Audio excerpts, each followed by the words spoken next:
Yo semuanya, apa kabar? Semoga sehat selalu dan dilancarkan rezekinya. Pertama-tama saya mau memberitahu terlebih dahulu, video ini bukanlah financial advice untuk kalian. Ini murni pendapat saya pribadi, analisis saya pribadi. Jadi segala sesuatu tentang trading di dalam dunia kripto ini adalah tanggung jawab si trader itu sendiri ya teman-teman. Oke, di sini kita bisa melihat market kripto hari ini turun 3,95% ya teman-teman, ya wajar lah. Karena kemarin-kemarin kan udah pump cukup tinggi ya teman-teman ya. Bitcoin ini juga tembus di area 48.000 sekian. Terus ini di dump lagi. Mungkin ini masuk ke fase koreksi. Sebelumnya juga saya ada buat video bahwa ada pressure di area 44.000 sampai ke 48.800. Nanti kita akan lihat lagi di trading view chartnya seperti apa. Di sini kita bisa lihat nih, Bitcoin bisa turun per 24 jam 4,37%. Bukan hanya Bitcoin ya teman-teman, seperti yang saya selalu bilang, jika Bitcoin itu turun, koin lain itu punya kecenderungan untuk turun juga teman-teman. Di sini Ethereum juga turun, BNB juga turun, terus koin-koin layer 2, Solana, XRP turun 6%, terus Cardano turun 6%.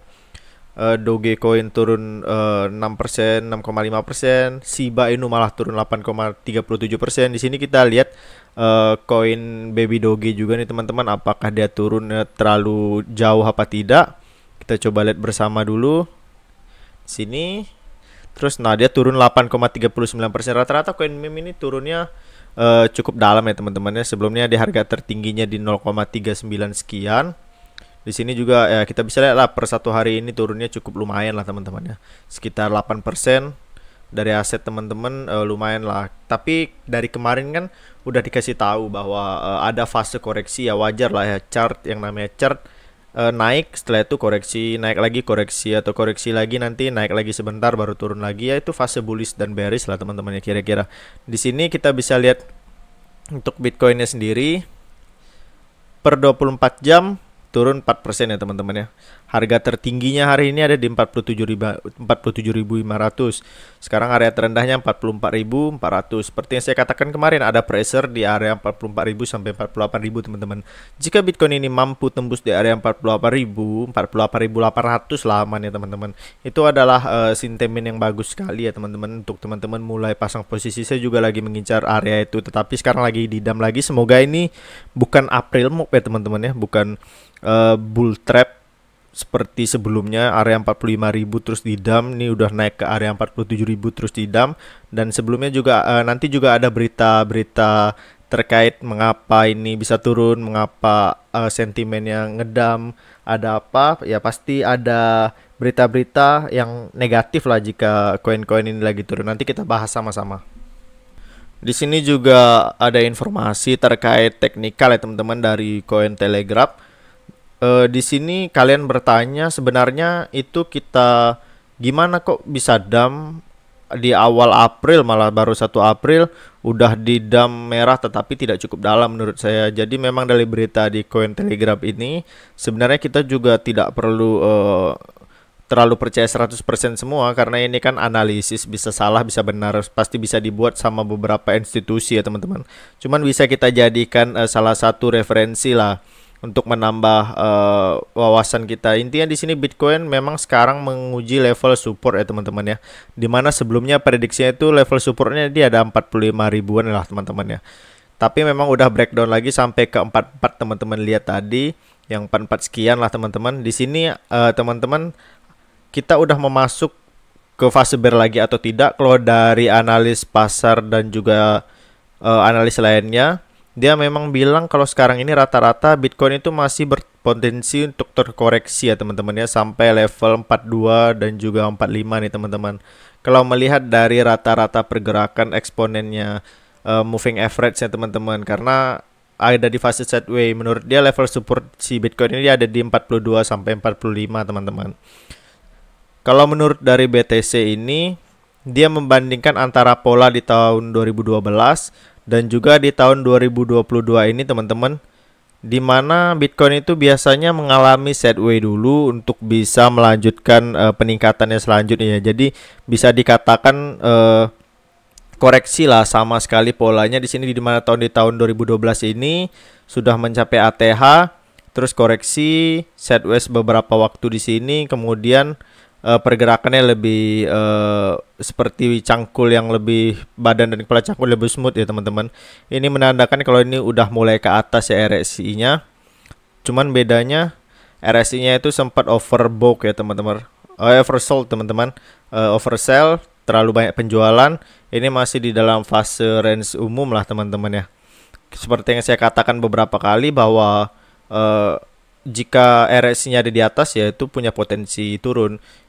Sekarang Bitcoin ini sedang apakah sedang menguji apakah akan terjadi peningkatan? Ya kita bisa lihat nanti ke depannya teman-teman ya.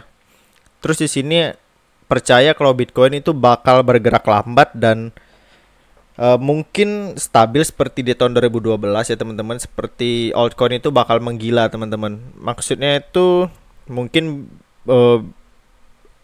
Bitcoin ini sedang koreksi, altcoin itu gila-gilaan ya teman-teman ya. Kemarin itu memang udah ada beberapa yang udah meningkat duluan ya teman-teman ya. Kemarin Bitcoin itu sedang sideways di level 42 menuju ke 47 lebih ya teman-teman. Itu kan banyak sekali berita-berita bagus tuh teman-teman. Karena memang rata-rata media itu memberitakannya pada saat itu tetap banyak hal-hal yang positif. Jadi ketika pasar itu sudah mulai dump, pasti bakal ada berita-berita negatif lah teman-teman. Seperti sekarang ini itu cukup untuk memberikan kita referensi lah. Padahal pada waktu pas berita ini lebih mengarah kepada sentimen positif, karena kan katanya untuk undang-undang atau regulasi yang udah berlaku di Uni Eropa ini, itu mereka menyampaikan ada beberapa regulasi khusus yang memang itu memperbolehkan kripto untuk tetap beroperasi teman-teman. Jadi intinya itu mereka nggak nge-ban kripto sama sekali, tapi market kripto merah ini keluar kabar dari parlemennya Uni Eropa kalau ada beberapa aturan yang lebih ke arah kontroversi teman-teman, dan itu melarang transaksi kripto secara anonim. Ini juga menimbulkan kayak perdebatan gitu ya teman-teman antara CEO-nya dari Coinbase yaitu Brian Armstrong. Kenapa nih kok nggak boleh anonim? Dan itu dianggap sebagai undang-undang tersebut sesuatu yang melanggar inovasi lah teman-teman. Nah, di sini kan adalah aturan keras terbaru yang diserukan sama Uni Eropa terkait dengan undang-undang kripto itu. Jadi memang ada beberapa wallet ya gitu teman-teman, yang memang di situ dia tidak boleh menggunakan anonim. Jadi memang identitasnya itu harus terlihat gitu teman-teman. Nah di situ kayak mewajibkan adanya KYC, KYC ya teman-teman ya. Disinilah teman-teman aturannya. Jadi ini langkah-langkahnya itu dibutuhkan penyedia layanan kripto seperti exchange ya teman-teman, untuk bisa mengumpulkan informasi pribadi dari orang-orang yang bertransaksi lebih dari 1000 euro, dan juga menggunakan dompet yang memang udah di hosting sendiri sebelum melakukan transfer. Jadi intinya orang-orang ini yang melakukan transaksi lebih dari 1000 itu harus udah KYC teman-teman. Dan di sini perlu diperhatikan juga kayak pengguna-pengguna DEX itu kan banyak yang anonim ya, apalagi mereka itu tidak melalui KYC, jadi itu perlu diperhatikan.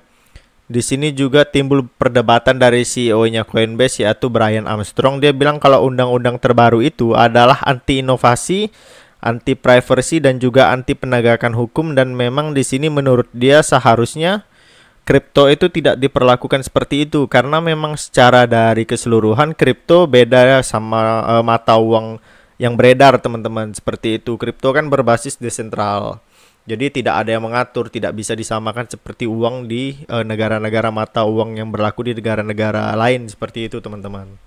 Terus kemarin juga saya udah kasih tahu tuh sama teman-teman bahwa si Pentosi udah di video kemarin lah teman-teman. Kalau teman-teman ada nonton, Pentosi itu ada bilang bahwa dari The Finex para whale itu sudah pasang posisi di area 44 ribuan teman-teman. Di area 44 ribuan.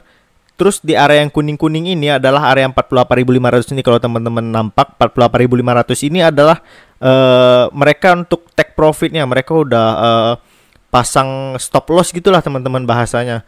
Stop loss jika udah sampai area 48.000 sekian, itu para whale dari The Finex ini akan take profit tuh teman-teman. Nah inilah yang saya katakan kemarin bahwa di area 44.000 sampai 48.800 itu adalah area pressure-nya. Jika Bitcoin itu mampu tembus di area 48.800, maka itu adalah sentimen yang bagus teman-teman. Tapi nggak perlu ini dulu.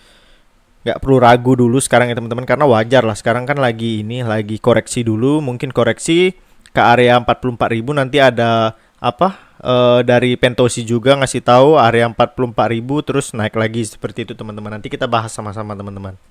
Nah ini teman-teman chartnya dari Pentosi, analisa dari Pentosi bahwa di area 44.000 sampai 48.000 itu adalah area pressure teman-teman, yang tadi ya, chart yang tadi. Terus yang di sini ini akan dump dulu di area biru lah ini teman-teman ya, biru atau ungu lah ini teman-teman ya. Ungu di area 44.000 sekian lah di sini teman-teman. Terus dump dulu, koreksi dulu, baru akan melanjutkan peningkatannya, rally-nya untuk Bitcoin itu di area 451 sampai 53.000 teman-teman. Karena wajar lah, harus naik turun juga, harus ada koreksi juga ya teman-teman, supaya chartnya bagus. Karena kalau nggak seperti itu ya nggak mungkin ada analis teman-teman. Jadi menurut si Pentosi ini di area 44.000 sekian yang di area ungu ini adalah area terbaik untuk pasang posisi selanjutnya teman-teman. Tetapi ini kan analisa bisa saja salah, bisa saja benar, tergantung fundamental terus apa yang terjadi di dunia ekonomi, seperti itu teman-teman. Nah ini adalah chart dari si Bitcoin itu teman-teman ya. Saya kemarin juga udah bahas ini ya teman-teman. Jika ada teman-teman nonton di sini kan saya ada bahas kemarin tentang RSI-nya. RSI-nya udah masuk ke fase overbought teman-teman, udah lebih dari pembelian. Seperti yang saya katakan lagi bahwa jika area overbought ini kan ada di atas, ini oversell, penjualan, artinya ini over pembelian jika naik ke atas, over pembelian jika turun, over penjualan teman-teman. Jika terjadi over pembelian udah sampai batas atas yang ada di sini teman-teman, si candle ini punya kemungkinan untuk turun, koreksi sebentar terus melanjutkan naiknya, koreksi naik lagi nih teman-teman. Udah sentuh batas atas, otomatis kemungkinan besar mengapa si Pentosi itu mengatakan ada di area sini nih teman-teman, 44.000 di sini. Nah 44.000 ini adalah area support yang rendah untuk dia untuk kembali mantul ke atas. Karena kan kemarin udah pump besar-besaran teman-teman dari sini, dari tanggal 15 sampai tanggal berapa nih, 28, sekitar 2 mingguan itu udah pump besar-besaran teman-teman. Karena seperti yang Pentosi katakan, analisa dari dia bahwa di area 44.000 ini sampai ke area di sini teman-teman, 48.700, 48.800 lah teman-teman yang saya buat. Ini adalah area pressure ya teman-teman, karena di area 44.000 itu banyak well dari The Finex pasang posisi, terus di area 48.000 ini udah banyak yang take profit teman-teman. Take profitnya, makanya ini disebut sebagai area pressure yang saya tulis di sini. Jika udah tembus area di sini teman-teman, udah ada di atas inilah, makanya saya tulis ini adalah area pasang posisi yang bagus, karena berarti si Bitcoin ini udah masuk ke fase bullishnya, benar-benar bullish. Tetapi kita lihat lagi dari beberapa minggu ke depan nih teman-teman, apakah ini mampu tembus. Karena kan tadi si Pentosi mengatakan bahwa selanjutnya Bitcoin itu akan melanjutkan kenaikannya di area 51.000 sampai 52 atau 53.000 lah teman-teman ya. Berarti ada di area sini nih teman-teman, ada di area sini, dan itu adalah kabar yang bagus. Tetapi itu kan hanya sekedar analisa, tetapi ini wajar lah teman-teman ya, bentuk badan cangkul, terus kepala, badan lagi, terus turun lagi, terus naik lagi, ya seperti itulah teman-teman pola-pola candlestick. Tetapi ya itu teman-teman, jika teman-teman ingin cepet-cepet ya sabar lah, yang namanya investasi kan nggak bisa sebentar ya teman-teman. Jadi seperti itulah ya teman-teman ya, RSI-nya udah mencapai area over pembelian, ya harus ada over penjualan juga teman-teman, nggak bisa terus-terusan naik seperti itu. Makanya di sini disebut area pressure. Pokoknya kalau si Bitcoin ini udah tembus di area 48.800 dan itu mampu bertahan sekitar 2 hari lah teman-teman ya, tidak naik membentuk shadow ataupun hanya sideways lah teman-teman ya, itu udah bagus sekali, ada sentimen yang bagus seperti itu teman-teman. Oke, seperti itu dulu informasi yang saya sampaikan teman-teman. Semoga informasi ini bermanfaat untuk teman-teman. Jika video bagus silahkan di like, jika video tidak bagus silahkan di unlike ya teman-teman ya. Sekian dari saya ucapkan terima kasih.